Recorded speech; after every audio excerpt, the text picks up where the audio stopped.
High বন্ধুরা, আমি রূপসা। আজকে আমরা দেখে নেব আমরা কিভাবে ক্যানভাতে পিপিটি ডিজাইন করতে পারি, অর্থাৎ পাওয়ার পয়েন্ট প্রেজেন্টেশন আমরা সাধারণত পাওয়ার পয়েন্টে করে থাকি, গুগল ড্রাইভে করে থাকি, মানে গুগল স্লাইডে করে থাকি।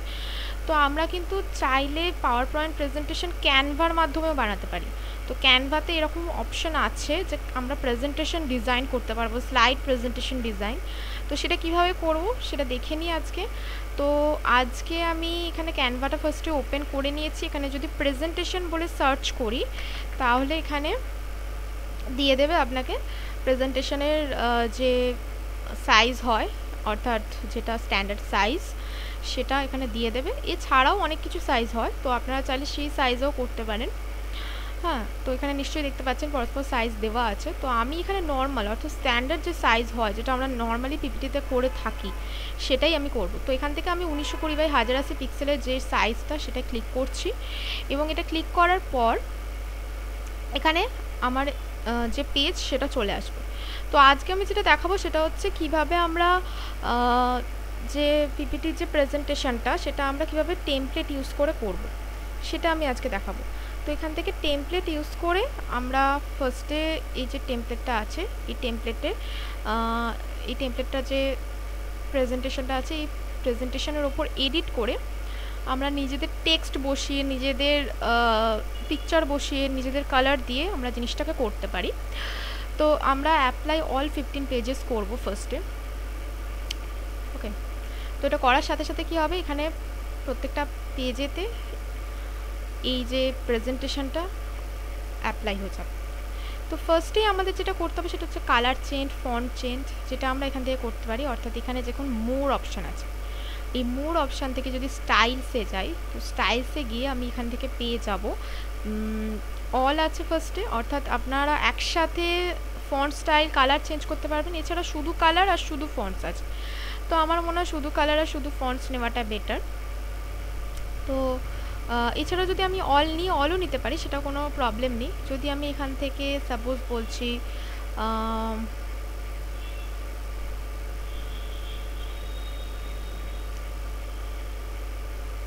এই কালারটা যদি নিই, এবং যদি আমি সাপেল করি, এখানে কালারটা কিন্তু চেঞ্জ হতে থাকবে এভাবে। তো এর মধ্যে আপনারা যে কালারটা পছন্দ সেই কালারটাই এখানে বসাতে পারবেন। ওকে, তো এইভাবে আমরা সেকেন্ড পেজেও করে নেবো একই জিনিস, থার্ড পেজেও করে নেবো, ফোর্থ পেজেও করে নেবো। আপনারা চাইলে পেজ এখান থেকে মাইনাসও করে দিতে পারেন। যদি আপনারা না চান যে পেজ এখানে রাখবেন না, তাহলে কিন্তু পেজ মাইনাস করে দিতে পারবেন।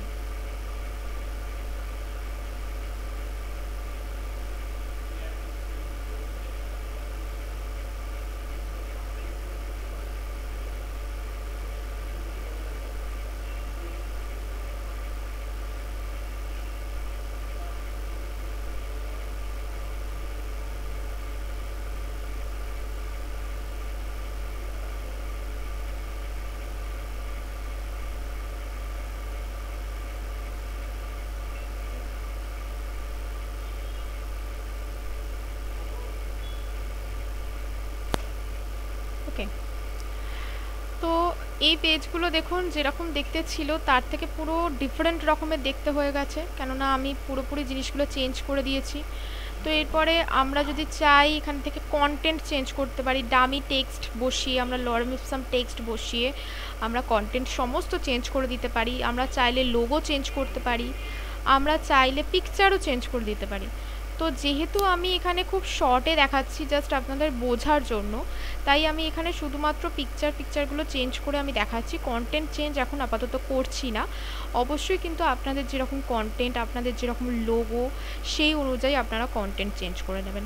তো আমি এখান থেকে ফটোজে যাচ্ছি, এবং এখান থেকে ফটো আমি সিলেক্ট করছি।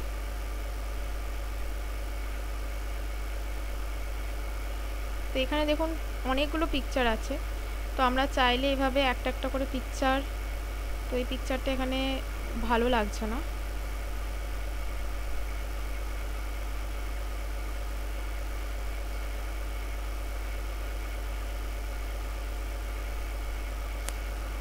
এরকম করে পিকচার চেঞ্জ করতে পারবো আমরা।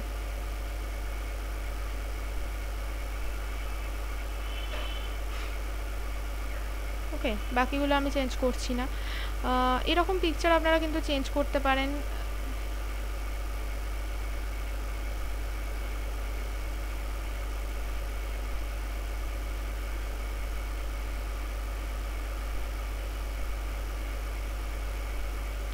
এখানে চাইলে কিছু পিকচার অ্যাড করতে পারেন এভাবে।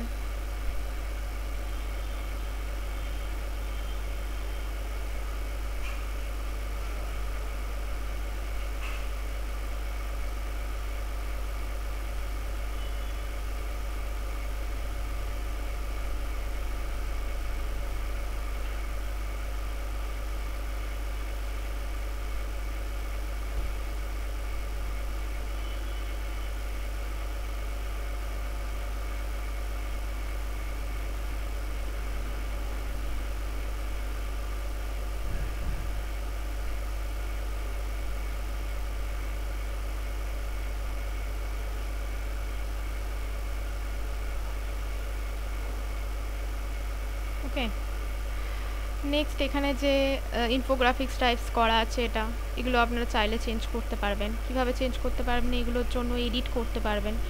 ওকে, এডিট করে চেঞ্জ করতে পারবেন, যদি চান কালারও চেঞ্জ করতে পারবেন, সমস্ত কিছুই করা যাবে। এখানে CDO এইভাবে জিনিসটা প্রেজেন্ট করা আছে, তো আপনারা চাইলে পুরোপুরি আপনাদের মতো কিন্তু প্রেজেন্টেশনটা করতে পারবেন। ওকে, এখানেও কিন্তু আপনারা পিকচারগুলো চেঞ্জ করে নিতে পারবেন। তো জাস্ট ফ্রেমেতে এভাবে যদি অ্যাড করেন তাহলে কিন্তু পিকচারগুলো এভাবে চেঞ্জ করে নেওয়া যাবে।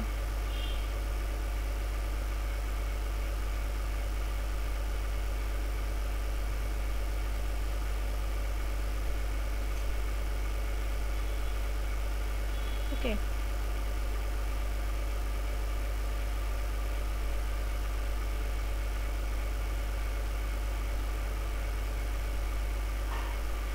নেক্সট এখানে যে পিকচারটা দেওয়া আছে সেটাও আমরা চেঞ্জ করতে পারি।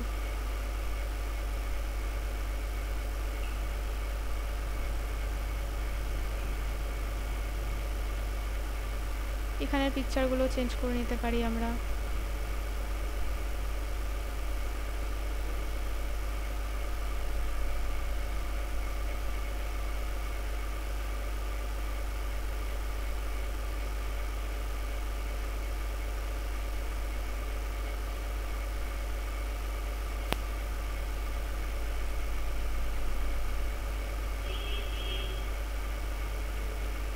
মোবাইল ফ্রেমেতে যে পিকচারগুলো আছে এগুলোও চাইলে আমরা চেঞ্জ করে নিতে পারবো।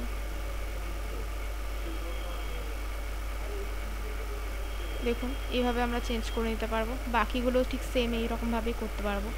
এখানেও দেখুন ল্যাপটপ স্ক্রিনে যে পিকচারটা আছে এটাকেও আমরা চাইলে এইভাবে চেঞ্জ করে নিতে পারবো।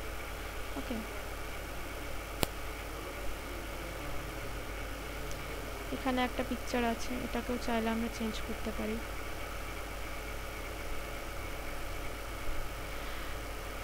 তো এটা কিছুই না, একটা ফ্রি রিসোর্স পেজ যেটা ক্যানভা নিজস্ব সেটা দিয়েছে। ওকে, তো এইভাবে আমরা কিন্তু প্রেজেন্টেশন ডিজাইন মানে ক্যানভার মাধ্যমে পিপিটি প্রেজেন্টেশন ডিজাইন মানে পাওয়ার পয়েন্ট স্লাইড প্রেজেন্টেশন যেটা আমরা ক্যানভাতে করে নিতে পারি খুব সহজে এবং খুব সহজে আমরা যদি ডিজাইন নাও জেনে থাকি এভাবে টেমপ্লেটের মাধ্যমে কালার চেঞ্জ করে, ফন্ট চেঞ্জ করে, পিকচার চেঞ্জ করে, কন্টেন্ট চেঞ্জ করে একটা প্রেজেন্টেশনকে কিন্তু পুরো নিউ লুক দিতে পারি, পুরোপুরি নিউ টাইপের আমরা প্রেজেন্ট করতে পারি। ওকে, তো আমরা চাইলে এখানে প্রেজেন্ট করে দেখাতেও পারি, কিন্তু যেহেতু আমাদের এখানে কিছু পেড পিকচার আছে মানে যেগুলো প্রো পিকচার, যেগুলো আমাদের পে করতে হবে, যেহেতু আমরা এটা নর্মাল অ্যাকাউন্ট ইউজ করছি, যদি প্রো অ্যাকাউন্ট কেউ ইউজ করে থাকেন আপনারা তাহলে এটা যদি পে করেন তাহলে কিন্তু আপনারা এটা ডাউনলোড করতে পারবেন। তো এই জন্য আমি সাজেস্ট করব যে আপনারা চাইলে পিক্সেলে অর্থাৎ জেপিজি ফ্রি সাইট যেখান থেকে আমরা ফ্রি পিকচার পেতে পারবো সেই রকম কিছু সাইট থেকে কিন্তু আপনারা পিকচারগুলো ডাউনলোড করে এখানে আপলোড করে নেবেন এবং তারপরে এই প্রেজেন্টেশনটা করবেন। বা এখান থেকে যেগুলো দেখুন নর্মাল পিকচার যেগুলোতে এই প্রো সাইন নেই সেই ধরনের কিছু পিকচার অ্যাড করবেন বা ইউজ করবেন, তাহলে আপনারা এখান থেকে ডাউনলোডের অপশনও পেয়ে যাবেন এবং প্রেজেন্টের অপশনও পেয়ে যাবেন। তো আপাতত আমি এটাকে ডাউনলোড করে দেখাতে পারবো না, কেননা যেহেতু এখানে প্রো আছে তাই। তো জিনিসটা এরকম ধরনেরই দেখতে হবে, পিডিএফ করে যদি আমি সেভ করি বা প্রেজেন্টেশন যদি করি এইরকম ধরনেরই দেখতে হবে। এছাড়াও আমরা কিন্তু অ্যানিমেটও করতে পারি, ঠিক আছে। প্রেজেন্টেশন ডিজাইনে যেরকম আমরা অ্যানিমেশন করতে পারি সেরকম অ্যানিমেশনও করতে পারি। সাপোজ এখানে ধরুন ফার্স্ট পেজে আমি যাচ্ছি, তো এখানে ধরুন আমি অ্যানিমেশন করবো ফার্স্ট পেজে। তো এখানে অ্যানিমেশনের অনেক অপশন আছে, যেমন breathe, rise, pan, fade, photo zoom, tumble, এইরকম ধরনের কিছু আমরা প্রেজেন্টেশনে কিন্তু স্লাইড শোর মাধ্যমে এই ধরনের অ্যানিমেশনও দেখাতে পারি। তো এইভাবে প্রত্যেকটা পেজে আমরা আলাদা আলাদা অ্যানিমেশন দিতে পারি। এছাড়াও আমরা কি করতে পারি, অ্যাপ্লাই টু অল পেজেস, একটা যে কোনো প্রেজেন্টেশন একটা যে কোনো অ্যানিমেশন আমরা প্রত্যেকটা পেজে অ্যাড করতে পারি, ঠিক আছে। তাহলে প্রত্যেকটা পেজেই ঠিক সেমভাবে হবে। আবার কি যদি আমরা চাই ডিফারেন্ট পেজে ডিফারেন্ট অ্যানিমেশন অ্যাড করতে পারি। তো যাই হোক, সেটা আপনাদের ব্যাপার, যেরকম ধরনের করতে চাইবেন আপনারা ঠিক সেই রকম ধরনেরই করতে পারবেন। আমার কাজ হচ্ছে শুধু দেখিয়ে দেওয়া আপনাদেরকে। আমি আজকে এটা দেখিয়ে দিলাম কিভাবে আপনারা জিনিসটা করতে পারবেন। তো আজকের ভিডিও আমার এই পর্যন্তই। ভিডিওটা ভালো লেগে থাকলে অবশ্যই লাইক, কমেন্ট, শেয়ার করতে ভুলবেন না। আর আমাদের চ্যানেল যদি এখনও সাবস্ক্রাইব না করে থাকেন তাহলে অবশ্যই সাবস্ক্রাইব করবেন ভবিষ্যতে এরকম আরও ভিডিও দেখার জন্য। ওকে, থ্যাংক ইউ।